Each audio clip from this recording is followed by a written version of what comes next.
of the marriage preparation course. And I wanted to return back to some points with regard to preparing for marriage. And the reason why I'm returning back to these points is because many times we're not really considering certain things which we should consider when we start to engage the marriage process. We've been talking about the whole idea of factors to consider when marrying, and we really want to say that we should be thinking about these things as points of compatibility, or we should be thinking about these things from the angle of, am I compatible with person so and so? Some time ago, I began to look at what it was that the scholars were saying about compatibility. And to be frank with you, some of the things that they were saying really have to do with another time period. Issues of, if a person comes from the same family background, same ethnicity, then sometimes they go deeper. Whose family became Muslim first? Sometimes they bring in the issue of whether the person is Arab or non-Arab, and there's some debates with regard to what's to be considered the most important factor in that regard. Some say none of those things are to really be considered. The most important thing is deen. Others bring in the issue of class. There's a lot of things that are discussed in what we call Islamic fiqh, or what we call Islamic law, if you want to take it in uh, that way, with regard to who we should marry and who we shouldn't marry. The problem that we face is that what they're looking at is not necessarily what we're looking at today when it comes to marriage. We have to realize that there's been some radical changes that have taken place in the society that we live in. Radical means that they're changes that have taken place, that they're so drastic, they're so extreme, that they have completely transformed the way that we look at marriage. And so in the past, marriage, people looked at it more so from the angle of duty, what I'm responsible to do and what the other person is responsible to do, what has to be done in the marriage. And the idea of attraction was there at a very basic level. But other factors, such as issues of personality or psychological compatibility, these things were not looked at. And so the radical changes that have taken place is that marriage, people have moved away from the idea, and we're talking in a general sense across the world in many instances. People have moved away from the concept of duty, what I'm obligated to do, and what I'm expecting that you will do by obligation. And remember that these obligations and these expectations, the expectations are also coming under the idea of obligation. I'm expecting that you should do X, Y, and Z, but it's an obligation. These things were obligations that were determined by sex. And what I mean by sex here is male, female. Males have these certain responsibilities, females have these responsibilities. So when people looked at how to organize the marriage, they looked at it in terms of these obligations that males fulfill, these obligations that females fulfill. And there were obligations that were fulfilled by mostly everybody in nearly the same way. There was not a lot of deviation from fulfilling those things. And it was assumed that Dean was there, at least at the basic level. But what has changed is that people brought feelings into the equation. What I feel. Do I love this person? Do I have feelings for this person before getting married? In addition to the issue of physical attraction. And now we add other things like, is the person someone that could be my friend? In the book Habits of the Heart, which is not necessarily an easy read, but it's not necessarily a difficult read, it just needs some patience. It's a sociological study of American society. And part of what we see in that study by Robert Bellah, the American sociologist, Bellah begins to try to break down why it is that there's issues in relationships in recent times and how it is that marriage changed. He does an excellent job. And he brings up things that we don't discuss. And we have to realize that the way that we look at relationships has been shaped and molded by the society that we live in, by the time and age that we live in, even by the way that society is organized. So, what happens when we try to think about how marriage was understood in Muslim societies or Muslim cultures and countries, and we try to bring that into this environment, now we're mixing two different types of societies together. You just didn't have in the past the degree of women getting a college education in the way that they get in American society taking place in the Muslim world that you have here. That doesn't mean that they were uneducated. It means that in this society, they're educated in a different way than they were educated in that society in the past. So a lot of times we're talking about marriage in a way that's not relevant to how it is that we're living. That doesn't mean that Islam is irrelevant. It means that our understanding of how it is that Islam applies in our society becomes questionable. And that's a hard pill to swallow for a good many people. So when we look at compatibility, we just can't think about compatibility in the way that the scholars of the past understood it. We have to understand what they said because it allows us to understand the earlier generations, but we have to also understand what it is that we consider compatible. And one of the most important things in this time period is for a person to be a friend, for a person to be someone that you communicate with, for a person to be your buddy, to be your diehard, your ride or die partner. You know what I'm saying? There's a lot of things that come into that, and that varies according to group and it varies according to individuals as well. But we have to be aware of what it is that compatibility means to us and what it is that Islam requires. I just had a recent case where parents came to me and they were making the argument my son can't marry this Christian because Islam says that we shouldn't marry the people of the book. We shouldn't marry people of shirk. Say, hold on a second. How did you jump to that conclusion? Your idea of compatibility, yes, some scholars may have said that. Some scholars may quote Ibn Umar, radiallahu anhuma. But the reality is that Islam allows that type of marriage. So what you consider compatible on a personal level or what you incline to because of XYZ reason, and you may somewhat justify that with Islam, may not be the whole story Islamic. So your son can marry, you understand what I'm saying? And we have to dig and see deeper if it is something that's suitable. Because we're not going to say that it's a general rule across the board either.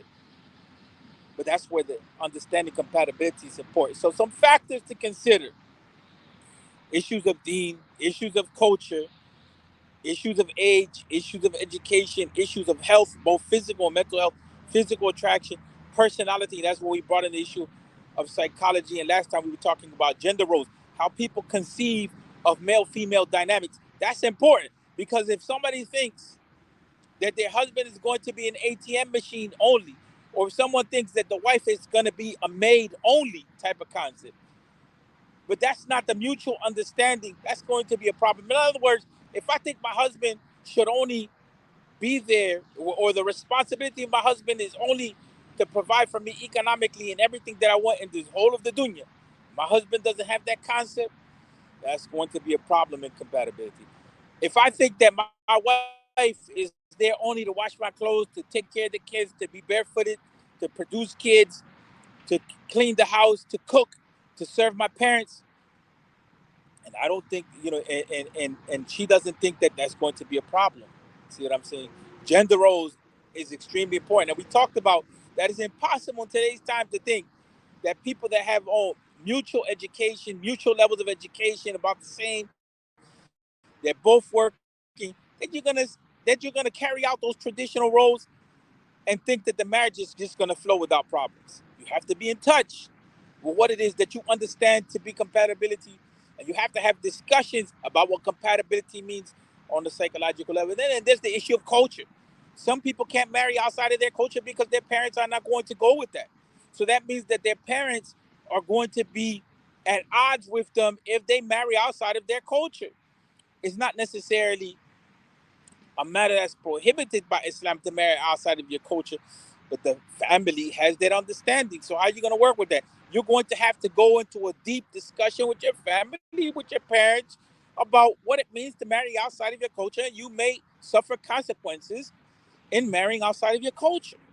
See what I'm saying? What I consider important in terms of compatibility is the issue of communication, the issue of life goals, how you go about making decisions, how you're going to deal with economics and maturity level people. Because also, when we talk about compatibility and we look at age ranges, you can be close to the same age, or you can have somebody that's older, like the man could be older, but the maturity level may not be there. You can have a young sister, an older brother, but the young sister is extremely mature. Maturity is important. Maturity is important. There's a lot of lack of maturity when it comes to marriage. And that's why you find some younger sisters, they don't want to marry brothers close to their age.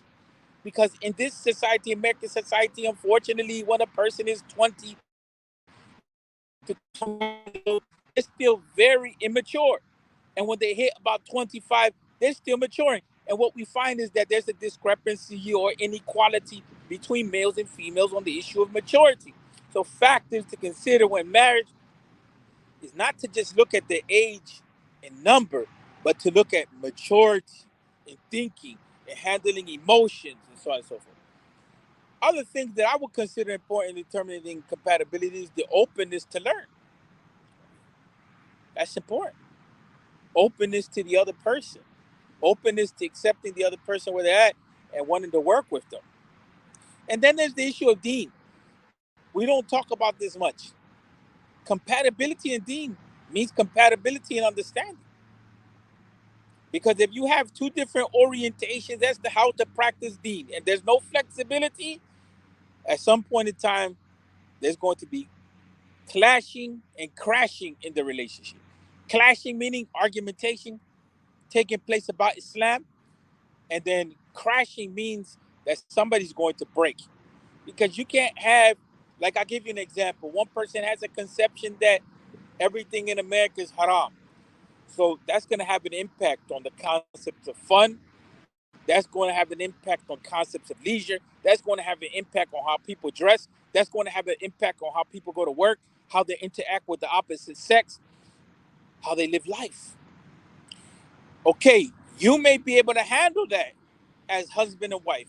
But then what happens when you have kids? Are you going to bar the kids from engaging in swimming and going to the beach and going to amusement parks, whatever it may be? I'm not knocking that, because my purpose here is not to knock this or that. My purpose here is to make us aware of how we're thinking and how we should be approaching these issues. So compatibility is important. And when we start talking about the issue of when we find somebody to get married and we get to the point of getting to know the person, These are the things that you should be looking at. Okay, the book talks about the issue of using questionnaires or using the 100 question approach. Let me say something about that. Let me say something about that really briefly. This type of mechanical approach, and I've seen people use it. I'll fill out these 100 questions first. Fill out these 100 questions, Muhammad. Then we can talk. I find that to be ridiculous. What about if Muhammad memorized those types of questionnaires and he knows the game and he knows that he's going to be asked and he has 100 answers prepared for those 100 questions that you're asking, Aisha? So now, Aisha, when you pose those 100 questions to Muhammad and you thought that you were going to screen Muhammad with that, Muhammad played you. Maybe he answered the questions in a way that he thought that you would like, or maybe he answered the questions in a way that you didn't like, but Muhammad was a good brother. But you thought that you can break down Muhammad as far as compatibility is concerned by asking him 100 questions. So you cheat yourself or you don't protect yourself well enough. So the 100 question type of concept of the questionnaires, in my estimation, is more to prepare us that we want to go into the marriage with a general idea of what are some of the things that we should look for. Not to actually literally get a person to answer 100 questions. It should give us a frame of mind as to what it is that we should be talking about when we're spending all that time on the phone and when we're spending all that time in video chat or when we are engaging a person in their family, however it is that people do it. I'm not here to judge right now on that issue. But when you interact, that's something that you should have in mind. How should you have mature discussions versus just lovey-dovey discussions? You should be getting to business of understanding, what's going on. So those are factors to consider when marriage under the idea of compatibility. Now the issue comes back to this: how to find a potential spouse. Now this is tragic, people. This is where there's difficulty. This is where the hardship comes in. You can read all the marriage books. You can go to all the conferences about marriage. You can join some life coach, Muslim life coach approach that's going to help you and prep you for getting married. But finding a person to get married to, that's where the crisis is at in the Muslim community. Now, the book mentions about 6 things with regard to how to find a potential spouse. Three of them are related to the actual issue of how do I go about finding someone. The other three are related to what do I do, right, in the event of finding someone. I'm gonna talk about the first 3 points really fast. And today I'm kind of just going loose. I'm like flowing with this versus just kind of trying to be 100% like step by step academic. And I'm going to tell you something. I like this book, but I was extremely disappointed in this. And being on the ground, being an imam, having children that got married, having my own experiences, listening to people, being at this for a while, going at this process for a while, seeing what goes on in the Muslim community, I was extremely disappointed by what the advice was with regard to how to find this potential spouse. And I'll tell you why in a minute. Okay, they said first thing that they put, rakam wahid, numero uno, right? The first thing that they put was the internet to find a spouse. The second thing that they put was family. The third thing that they put was school, work, friends. What's the issue here? You know, pretty much in a lot of these issues, you're on your own with no community support. Where's the masjid at? You know what I'm saying? Where's the masjid in this regard? Where's the support system? Where's the network? Where's the Muslims organizing themselves to deal with such an important institution, the institution of marriage, which is the core of the ummah? We're falling short on this regard. And then to put the internet number one, everyone is going to the internet, to Muslim apps, And we know that a lot of those Muslim apps have been disastrous failures for people. And then we talk about people in a negative way when they so-called hit someone's DM. We don't know what we're doing. And I mentioned this many times. We're not taking it serious or preparing ourselves for marriage as a community, and we're leaving people on their own, struggling, trying to figure it out, or subject to someone charging them to find them a spouse. That's not natural. Also, what's left out of this is the masjid.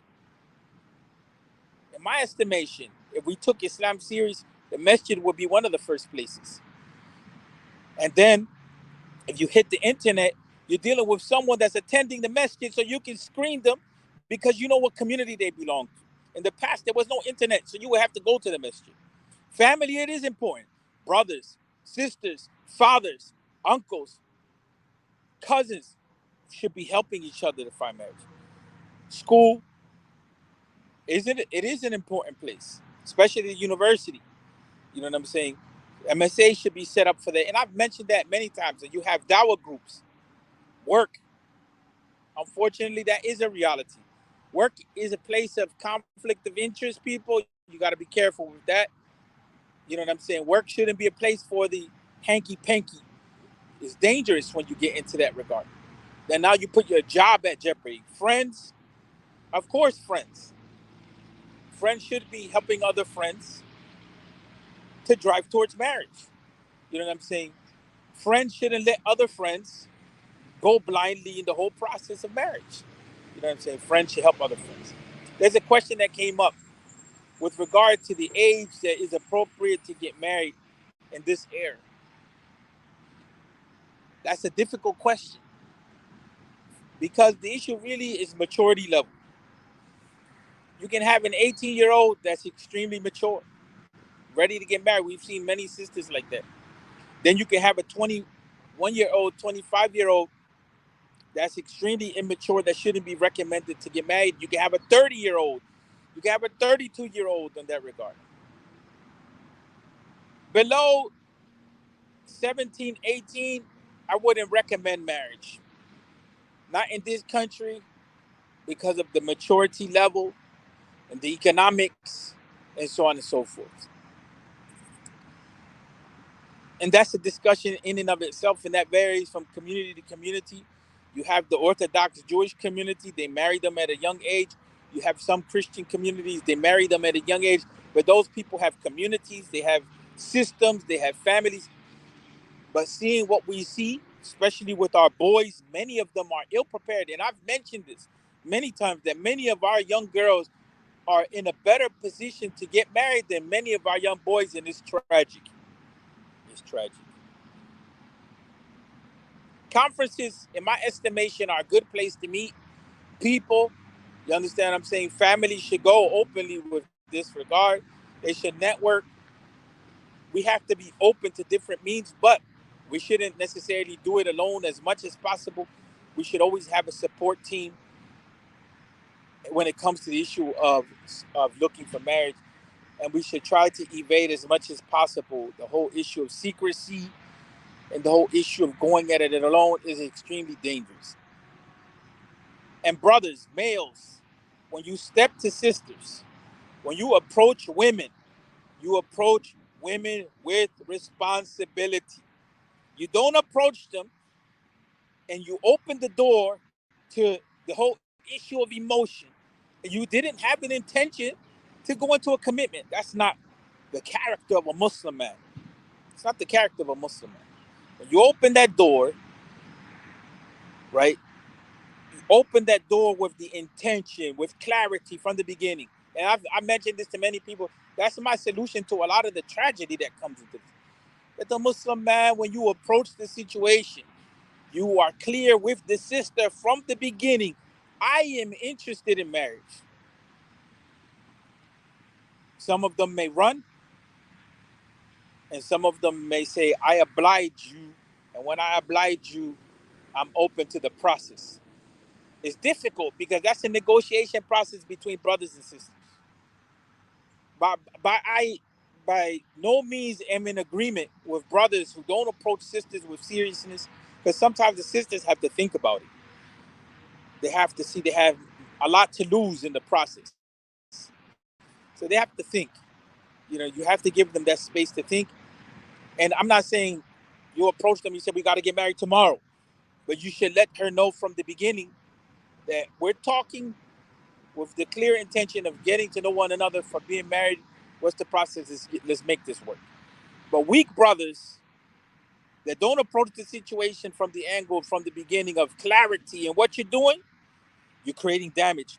Because then now what happens is the sister never had experience. And say, for instance, if she's snuck and she's talking to you and her parents don't know, and you're the brother that she opened up to, and then you break her heart, you created an experience now where that sister is going to have difficulty in trusting men. Or maybe, for instance, this sister came out of a divorce and she decided to open up to you and you weren't serious. Now you did damage. Brothers, don't do damage. Come to the base, with clarity, come to the base with seriousness, come with commitment, come correct or don't come at all.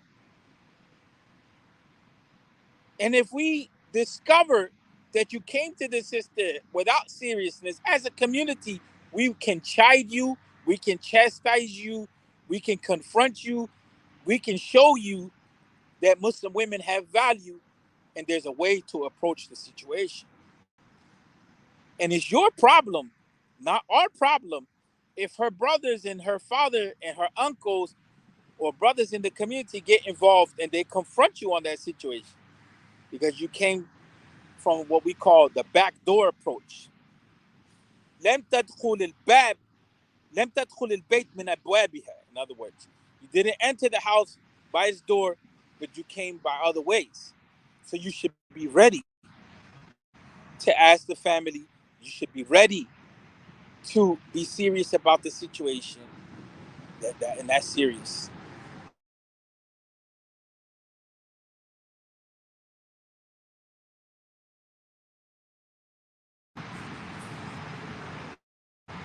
Sorry about that. So then now we come into another point, and I want to close with this.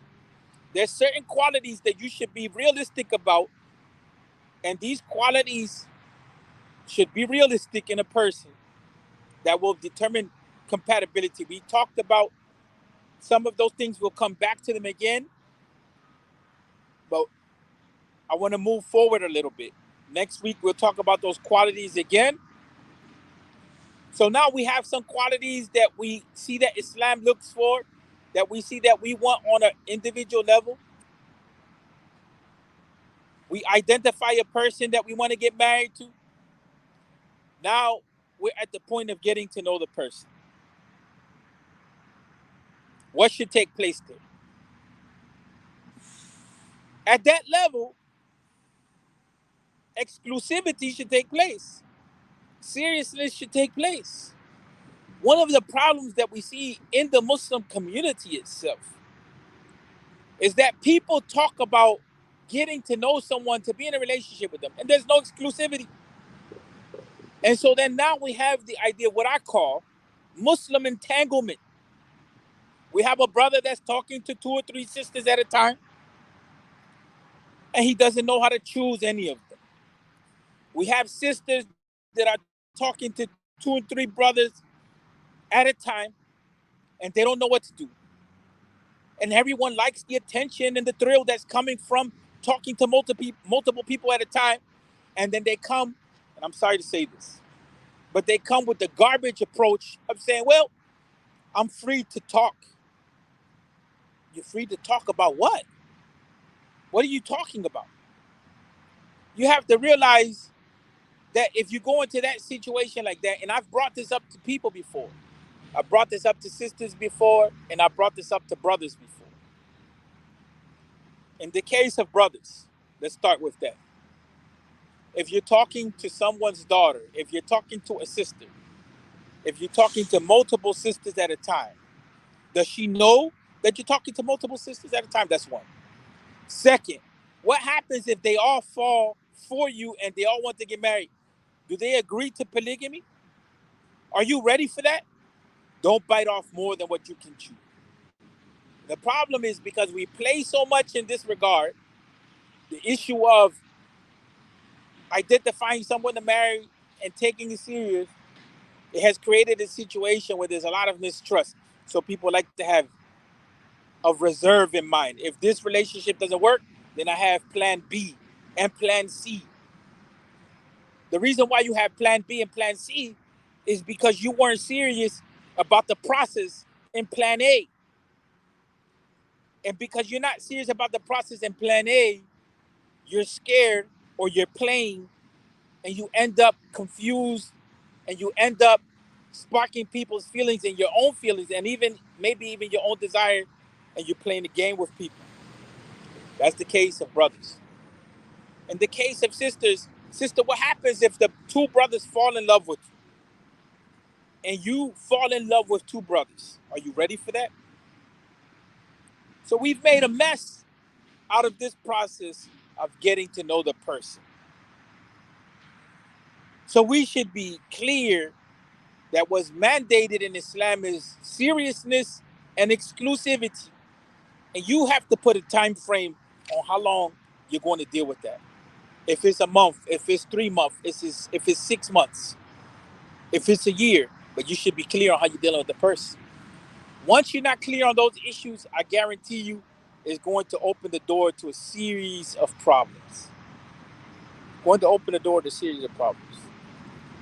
And we can never build an ummah, we can never build a community, we can never build family, we can never find peace, we can never be at ease, we can never build a relationship with someone until we address these issues. How it is that we're going to get to know the person, and the issue of exclusivity and seriousness in that relationship, and what is the degree of commitment that we're going to have in that process. Is it 3 months, 6 months, a year? And what is it that we're going to be doing in that process? And how is it that we're going to go about it? Until next time, people, we're going to more depth with this. Assalamu alaikum wa rahmatullahi wa barakatuh.